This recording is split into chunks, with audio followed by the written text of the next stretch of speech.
ನಿಮಗೆ ಬಂದೊದಗಿದ ಕಷ್ಟವನ್ನು ನಿರ್ಭೀತಿಯಿಂದ ಹೇಳಿ ಮಕ್ಕಳೇ.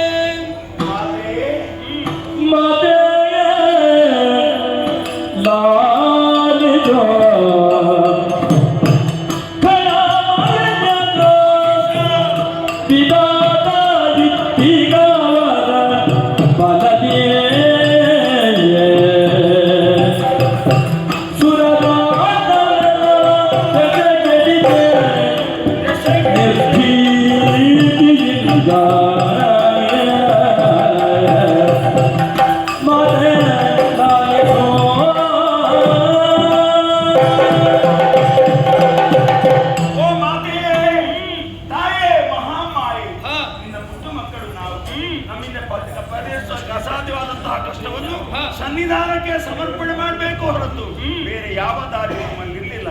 ಅದಕ್ಕಾಗಿ ನಾವೆಲ್ಲರೂ ಒಂದಾಗಿ ಸ್ತುತಿಸುತ್ತಾ ಇದ್ದೀವಿ.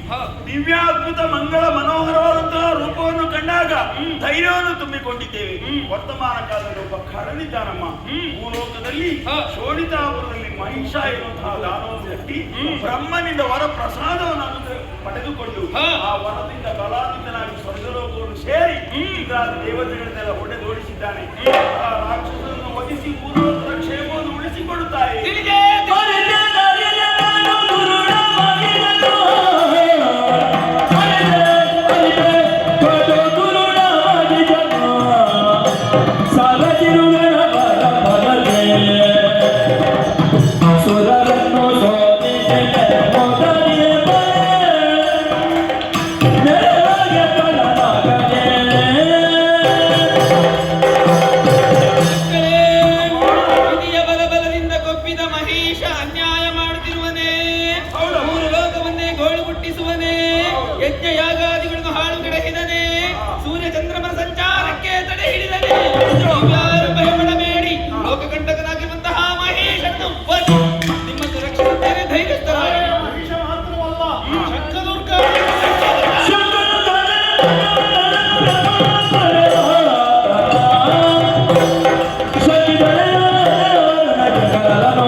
ಸ್ಥಾಪನೆ ಮಾಡುತ್ತೇನೆ. ಧೈರ್ಯಸ್ಥರಾಗಿರಿ.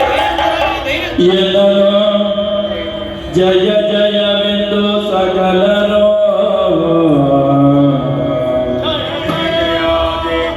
ಜಯ ಜಯವೆಂದು ಸಕಲರೋ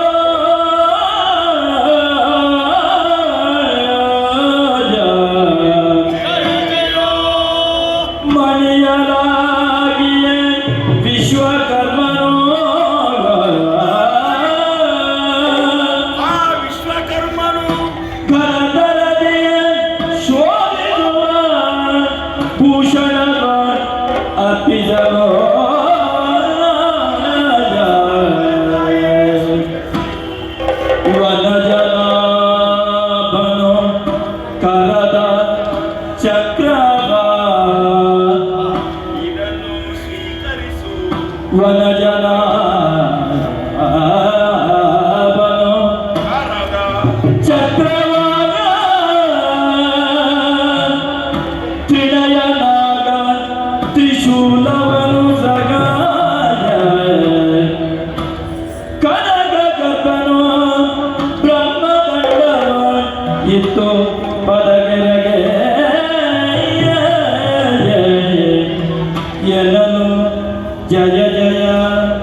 ವಿಶ್ವಕರ್ಮನು ವಿವಿಧ ಆಭರಣಗಳನ್ನು ಪಟ್ಟೆ ಸೀರೆಗಳನ್ನು ತಂದು ಸಮರ್ಪಿಸುತ್ತಾ ಇದ್ದಾನೆ. ಇದನ್ನು ದಿವ್ಯಾಂಗಕ್ಕೆ ಭೂಷಣವಾಗಿ ತೊಡಿಸುವುದಕ್ಕಾಗಿ ಸುರನಾರಿಯರು ಆಗಮಿಸಿದ್ದಾರೆ. ಅವರ ಸೀರೆಗೂ ಒಂದು ಅವಕಾಶವನ್ನು ಕೊಡುತ್ತಾ ಇದೆ. ಆ ಬಳಿಕ ಅಸುರನ ವಧೆಗಾಗಿ ನಿನಗೆ ಯಾವ ಆಯುಧದ ಅಗತ್ಯವೂ ಇಲ್ಲದೆ ಇದ್ರೂ ನಮ್ಮ ಕೈಯಲ್ಲಿರುವಂತಹ ಆಯುಧಗಳು ಶೋಭಾಯಮಾನವಾಗಲಿ, ಯೋಗ್ಯತೆಯನ್ನು ಹೊಂದಲಿ ಎನ್ನುವ ಉದ್ದೇಶದಿಂದ ಸಮರ್ಪಿಸುತ್ತೇವೆ. ಈ ಚಕ್ರಾಯುಧವನ್ನು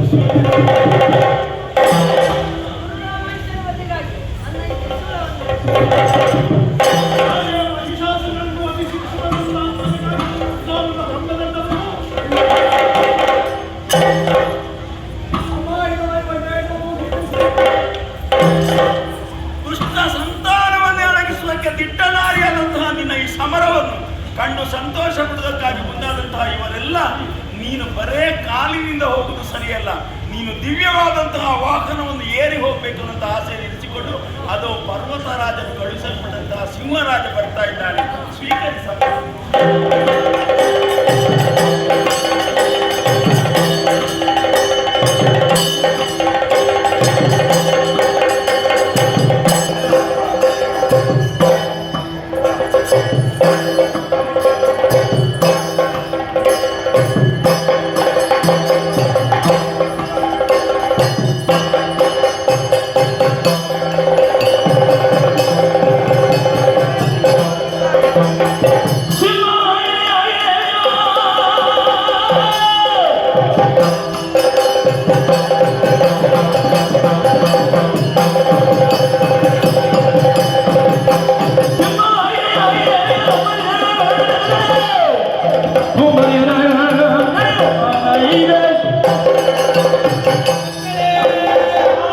ವಿಶ್ವಕರ್ಮನ ಸೇವೆಯಿಂದ ಸಂತೃಪ್ತಳಾಗಿದ್ದೇನೆ.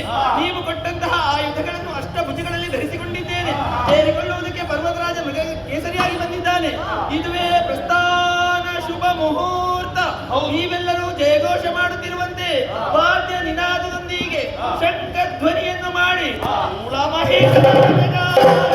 ಸಿಂಹವಾಹಿನಿಯಾಗುತ್ತೇನೆ, ಸಿಂಹವಾಹಿನಿಯಾಗುತ್ತೇನೆ, ಸಿಂಹವಾಹಿನಿ